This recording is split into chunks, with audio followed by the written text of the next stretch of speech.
But I think the bigger effect is that gold has become like this singular monolithic trade that's worked. But gold now is a $40 trillion market. Next, the Mag 7, the S&P is 40 trillion. Gold is now bigger than the stock market. So I think as gold rises, I think investors are wondering, do they really want to use stocks as a store of value if they can just be buying gold? Bull markets don't die of old age, they get murdered by the Fed. So every year the market does get a little more relatively expensive, even if earnings are good. Financial markets are entering one of the most confusing and volatile environments in recent memory. Stocks are swinging violently, bond yields are climbing, inflation expectations are shifting, artificial intelligence is disrupting entire industries, and Bitcoin is once again facing the defining test of its cyclical nature. Even experienced investors are struggling to make sense of the noise. According to Tom Lee, today's market environment represents a rare convergence of macro uncertainty, technological disruption, capital rotation, and psychological exhaustion. It's an environment where traditional signals are conflicting, volatility is exploding, and market structure itself is undergoing transformation. Please take a little time to like this video, subscribe to the channel, and turn on post notifications for more videos like this. You can also check out our other videos on cryptocurrencies and the overall digital asset space and drop your comments and observations in the comments section below. Everything you do helps with the YouTube algorithm and immensely contributes to the channel's growth. Thanks and enjoy the video. So what do you make of the price action today? This was a undoubtedly better than expected jobs report. Yields ticked up, maybe expectations of cuts by the Fed ticked down. We're trying to just figure it all out today? Yes, I think the macro is a little confusing for investors at the moment because we not only have a new Fed chair that's announced and his policy stance isn't clear, but I think investors have been thinking AI was going to eat the jobs market, but we have a pretty decent jobs report. I think it's going to put a lot of weight, and we of course had a weak retail sales, but it's going to put a lot of weight on Friday's CPI report because if that comes in tame, at least the market can understand that the inflation part of the Fed's equation is cooling. And of course, now if the job market is showing decent strength, it kind of relieves us from a macro perspective because at least we're not seeing an economic downturn. How about the fact that the market's been a little frazzled? That's the word I've been using today lately. Bespoke points it out. For the first time in history, the S&P went from overbought to oversold back to overbought in a week or less. Goldman's Tony Pasquarello, Tom, says he can't recall a time that was this noisy, this high velocity, this wide open. What about you? It's very confusing, Scott. I think that there's two things happening, but I think one is really the bigger effect. I think the smaller effect is that AI, as you know, has gone from being this sort of driver of S&P earnings. Now the market questioning, is AI just wrecking tech so badly that it's bad for the stock market? And also, they're not buying the data centers and hyperscalers anymore. They're actually trying to buy the bullets, not the armies.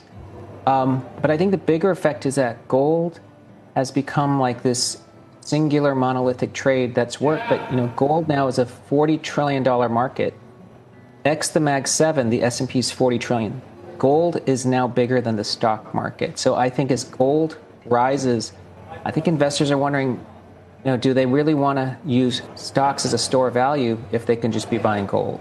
Man, I just feel like we're kind of going down the line of the AI shooting gallery. And first you take down some of the mega caps, and then you take down a lot of software, and then you take down some of the private credit names, and then you take down some of the financial data related names. Is that just how it's going to be? We're just trying to guess on who's going to be disrupted the most? Well, I do think AI's capabilities, Scott, are showing improvements, maybe, as they say, doubling every 7 months. And now it's going from mediocre to quite good and substituting some jobs. I think that, of course, is rattling markets. But at the end of the day, and this is a half full perspective, it's kind of proof of productivity. So to me, I think what we're seeing is that there is a payoff coming from AI because for software companies, for the ones that are actually truly disrupted by AI, that actually is a cost savings for a client. So I think it ultimately is productivity. Tom, when someone like David Einhorn comes on today and says, quote, I think this is the most expensive market that we've been in, can you argue with that? I mean, you can say that it's pricey. Others would say, well, it's justified because look at how earnings are beating expectations. How do you parse that out?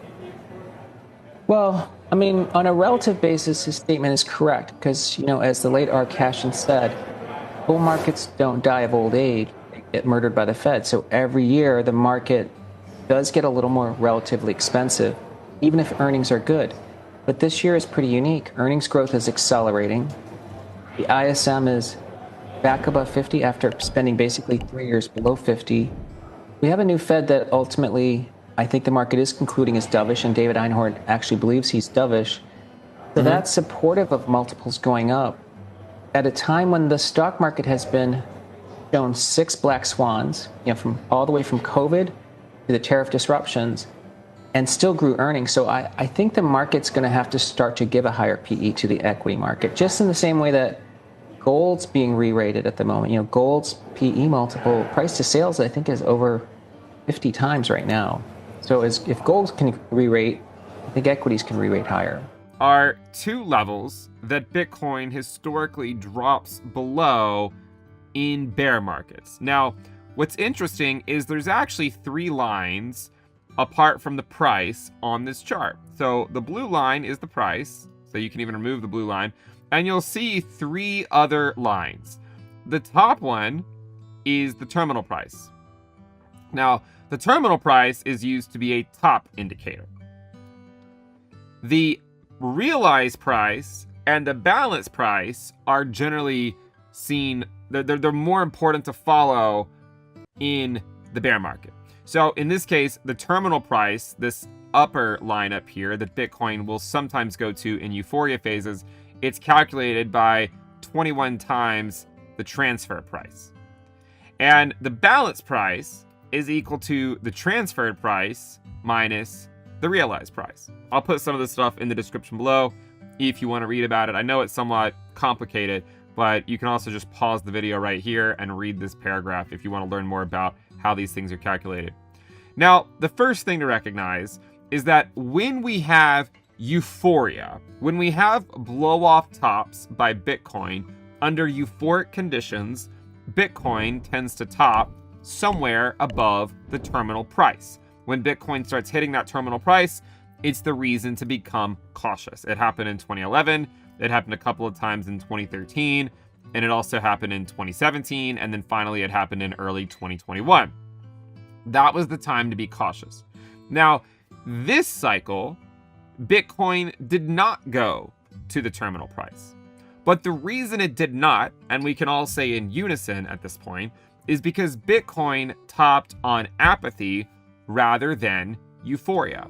Benjamin Cowen highlights 3 key price metrics that define Bitcoin cycles: terminal price, a euphoric ceiling historically associated with cycle tops; realized price, average cost basis of all circulating Bitcoin; balance price, long-term equilibrium valuation. In every major bear market, Bitcoin first drops below realized price, then falls below balance price.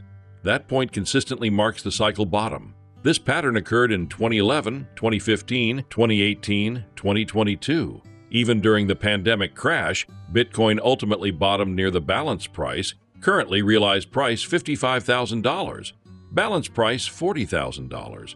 Lee does not predict exact prices, but suggests that history implies Bitcoin may revisit these zones before establishing a durable bull market.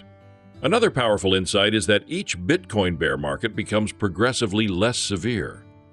If you go look at the social interest of Bitcoin, what you'll see is that it's most similar to 2019 when Bitcoin topped on apathy. It didn't top because everyone from retail was FOMOing in at the top. It topped because basically no one was FOMOing in. People just generally didn't care.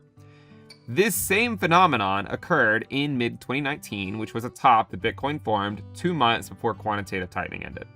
So this is familiar, even if it feels very unfamiliar. It has happened before. It's just that this time it's happening on a grander scale. All right?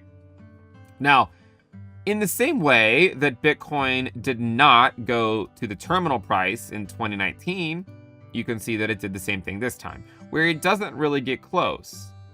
Not even close. In fact, in 2019, when Bitcoin topped, the price of Bitcoin was around 13, 14K. At the time, the terminal price was double the actual Bitcoin price. Just like in 2025, Bitcoin topped at around 126K, and the terminal price was more than double that at 275. So in both cases, Bitcoin topped out about 50% of the terminal price. Now, what you'll notice is that despite the fact that it topped out before getting to the terminal price, it still eventually went below the realized price and below the balance price. Now, the difficult thing here is, how do we know what would have happened if the pandemic did not occur? We don't know, right? We don't know for sure. But what is true is that after every euphoric top, Bitcoin first goes below the realized price, and then later it goes below the balance price. And when Bitcoin goes below the balance price, that is normally when Bitcoin bottoms. So Bitcoin bottomed in October of 2011. It bottomed right there in 2011 when Bitcoin went below the balance price. If you look at 2015, Bitcoin bottomed when it capitulated below the balance price. In 2018, Bitcoin bottomed when it went below the balance price. And then in 2022, Bitcoin bottomed when it went right to the balance price right here. Now, on the realized price, the balance price back then was 15.65K. We know that Bitcoin went about $100 below that, maybe $200 below that. So every cycle, every midterm year, Bitcoin has ultimately gone below first the realized price, and then it goes below the balance price. Every single time. The one scenario where Bitcoin topped on apathy rather than euphoria, it also went below the balance price. Eventually. So, obviously we could debate what would 2019 have looked like without the pandemic. We can talk about a lot of things. But the fact is that every midterm year bear market has led to Bitcoin eventually going below the balance price before you get a durable bull market to all-time highs. The only other time in history where we topped on apathy, we also went below the balance price during the pandemic crash. I'm not suggesting we are going to have a pandemic-style crash. What I am suggesting is that in 2019, we had an inverted yield curve that then uninverted, and then we had a crash. And it was because of the pandemic. This cycle, we had an inverted yield curve that recently uninverted, and I can't tell you the narrative for what it will be, but my guess is that it'll ultimately play out the same way. In the sense that there's a good chance that before Bitcoin gets a durable bull market to all-time highs, I would say there's pretty good odds that Bitcoin would drop below the realized price, which is currently at 55K. And the balance price is currently at 40K. Now, everyone keeps asking me, where is Bitcoin going to bottom? The reality is no one knows, right? No one really knows. All we can say, we can look at the charts and say, look, all the prior bear markets have been a little bit easier to manage. The first one was 93%, 94. The second one was 87. The third one was 84. The next one was 77. If you look at this, what you'll notice is that about every cycle, it tends to be about 7% better, right? So like 94, 93, let's just call it 93 to 87, then 87 to 84, and maybe not 7%, but that was only about 3%. But then the next one was about 7 to 8%. You know, is it possible that the next bear market ends up being about 70%?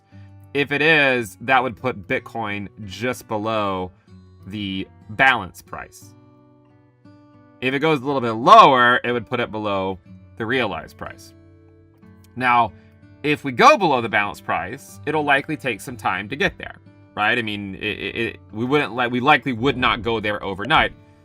If Bitcoin were to go there, let's say by May, then there's a chance that could actually be the bottom. If it doesn't go there by May, then we still have to contend with the fact that, hey, we still might have that capitulation that we normally get in the fourth quarter of the midterm year. And it's difficult to navigate that, because what usually happens is Bitcoin gets a pretty big drop early on in the midterm year, and then it'll just go sideways for a while, right? It'll go sideways for a while, and it'll feel calm, and then at the end of the year, we get the final drop, right? In this case, it ended up being late 2014, early 2015, but it's a very common pattern where the first pattern is down. Eventually, we go sideways. Usually, we go sideways until the bull market support band, in this case, the bear market resistance band, catches up to the price, and then it pushes Bitcoin to make a decision. And historically, it pushes it down into Q4. Markets feel chaotic because they are conflicting macro data, AI-driven disruption, gold's explosive rise, and Bitcoin's cyclical transition have created a uniquely volatile environment. But beneath the noise, long-term structures remain intact. Bitcoin's historical cycles continue to repeat. Equity markets are supported by productivity gains and earnings growth. AI is reshaping economic efficiency, and capital flows are adapting to a new technological reality. Tom Lee's framework suggests that periods of maximum confusion often precede major trend reversals. When markets feel impossible to interpret, volatility explodes and sentiment collapses. These conditions often lay the groundwork for the next bull cycle. In other words, uncertainty is not the enemy of opportunity, it is its precursor.